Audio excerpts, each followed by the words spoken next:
कंचन के बेटे ऋषि की शादी कहीं नहीं हो रही थी। एक तो ऋषि मोटा, ऊपर से कमाई भी कोई खास नहीं। लेकिन कंचन को तो शौक था मॉडर्न बहू लाने का, और उसे एक दिन ऐसी लड़की मिल भी जाती है।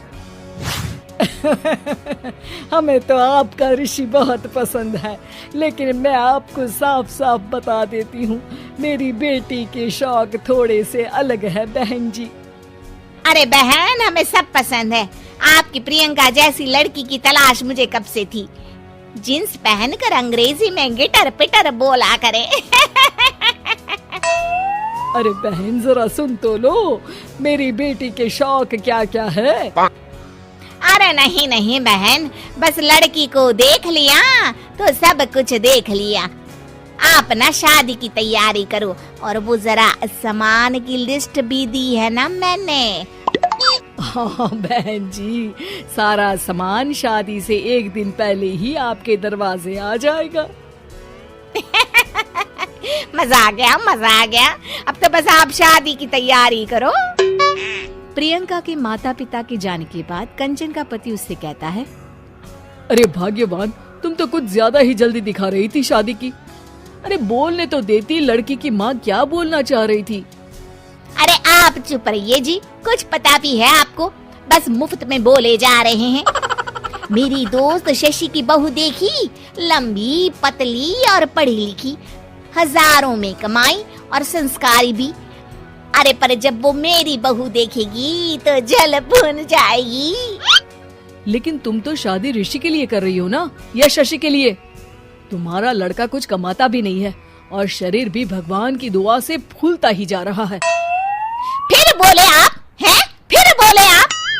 मैंने कहा ना, प्रियंका जैसी जींस पहनकर अंग्रेजी झाड़ने वाली बहू किस्मत वालों को ही मिलती है। चुप रहिए आप। पति के लाख कहने पर भी कंचन ऋषि की शादी प्रियंका से करवा देती है। लेकिन प्रियंका जैसे ही घर में आती है, वैसे ही जोर जोर से चिल्लाकर नाचने लगती है। आज मेरे यार की शादी है, आज मेरे यार की शादी है। अरे नाचो मां नाचो। आज मेरे यार की शादी है। कंचन, उसका पति और ऋषि ये देखकर हैरान रह जाते हैं। लग रहा है बहू को शादी की बड़ी खुशी है। हाँ हाँ, बहू क्यों नहीं, हम भी नाचेंगे। अरे नाचो नाचो जी, मुंह क्या देख रहे हो, चलो चलो नाचो, बहू कह रही है। कंचन ये कहकर प्रियंका के साथ नाचने लगती है। ऋषि और उसके पिता वहाँ से चले जाते हैं। अगले दिन कंचन अपनी सहेलियों को प्रियंका से मिलवाने के लिए घर बुलाती है, जहाँ शशि भी आती है। अरे शशि, कैसी हो? मैं ना तुम्हें प्रियंका से मिलवाती हूँ। अरे सच में बहुत ही एडवांस सोच की लड़की है। कितने मॉडर्न ख्यालात है उसके, पता है तुम्हें? अरे हाँ कंचन, जरूर। बच्चों की शादी अच्छी ही होनी चाहिए, और वैसे भी तुझे तो शुरू से ही ऊंचे ख्याल की बहू चाहिए थी। तभी कंचन की सहेली कहती है, अरे कंचन, बुलाओ ना प्रियंका को, हम भी मिल ले। अरे बहू प्रियंका, जरा बाहर तो आना। कई बार आवाज देने के बाद भी प्रियंका बाहर नहीं आती है, तो कंचन को बुरा लग जाता है। वो उसे लेकर बाहर आती है, लेकिन ये क्या, प्रियंका लड़खड़ाती हुई बाहर आती है और उसके हाथ में शराब की बोतल होती है। हालांकि शराब पीना स्वास्थ्य के लिए हानिकारक होता है, और ये हमारी किडनी के लिए बहुत ही खतरनाक है। लेकिन कंचन की बहू प्रियंका पूरे नशे में होती है। अरे इतने सारे लोग। ये कहकर वो शशि के पास जाती है। आंटी जी, पत्ते खेलेंगी, पत्ते। अरे दूर हो, दूर हो, तुम्हारे मुंह से तो शराब की बदबू आ रही है।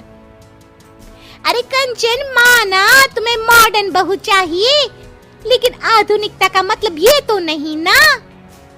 बुरा न मानना कंचन, तुम्हें पता था कि तुम्हारे बेटे की कमाई और शरीर दोनों ही ठीक नहीं है, तो तुम्हें उसी हिसाब की लड़की से शादी करवानी चाहिए थी। ऐसा कहकर सभी औरतें वहाँ से चली जाती है। तभी प्रियंका की माँ कंचन के घर आती है। अरे बहन जी, बड़ी चालाक निकली आप तो। बिना बताए अपनी पियक्कड़ बेटी मेरे लायक बेटे के गले में बांध दी। आय हाय, बड़ी आई बिना बताए। उस दिन जब मैं ये बात बता रही थी तो तुम तो सुनने को भी तैयार नहीं थी। अब भुगतो तुम। ये कहकर वो वहां से वापस चली जाती है। सबके जाने के बाद कंचन अपना सर पकड़ लेती है। हाय रे, आधुनिकता की अंधी दौड़ में मैं अपनी संस्कृति ही भूल बैठी थी। अब तो राम ही बचाए मुझे।